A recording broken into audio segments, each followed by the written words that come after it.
to a day in the life of Mocha Sister. As you know, I am a writer, and recently I came across um, a reminder of Ingram Spark. Now, Ingram Spark is a resource that self-publishing authors, indie authors use to it's kind of like, you know, a digital publishing. That's the best way I can describe it. You can take your manuscript, digitally upload it, format the book cover, upload it, attach your ISBN number or use one of theirs, and you can publish your book.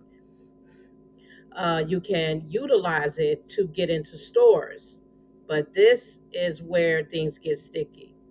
If you are, whether you are trying to publish through KDP, which is under Amazon, or a Ingram Spark, or any of these other places like Draft to Digital, if you are trying to get your books in Barnes and Nobles on the shelf, you like, if I wanted to take one of my books, let me see, I got one of my books here.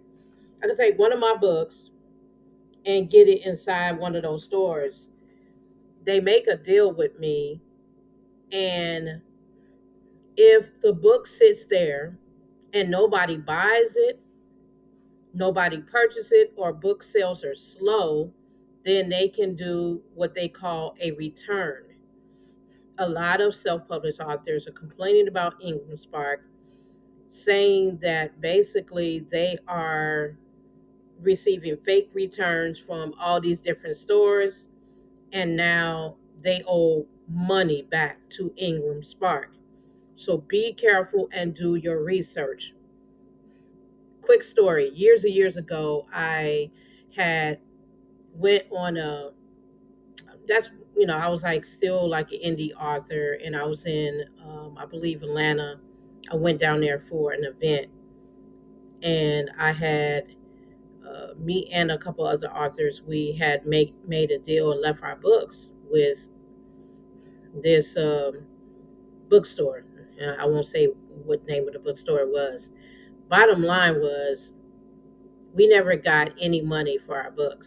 Either they didn't sell or whatever.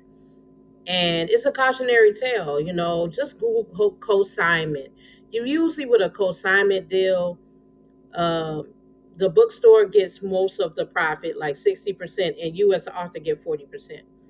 The reason why a lot of people, don't like going to Amazon, because they take most of your royalties. But anyway, that's another video. So if you're going with Ingram Spark, go in it with your eyes open, understand the contracts, read them, take it to a professional that might be privy to publishing, or you could do like what most authors do. Most authors buy a book stock for themselves, 100 copies, 200, whatever, and they sell their own. They don't go onto a bookstore. They're truly independent. Do what works for you. Me personally, if I use Ingram Spark, which I do have an account with them, I would not go that route. I don't want my books in a bookstore. I am a traditional old school girl. Now, one day, if I get picked up by a traditional publisher, they want to go ahead and put my books in a store, I still got to grind to get people to go to that store to purchase. And just because you go that route, Ingram Spark is not going to promote your book. You, as the author, have to. That's another thing. Anyway, I'll talk to you guys soon. Let me know in the comments if you know anybody that went with Ingram Spark, or another had any returns from books out here on various platforms, and what their experience was. I'll talk to you soon.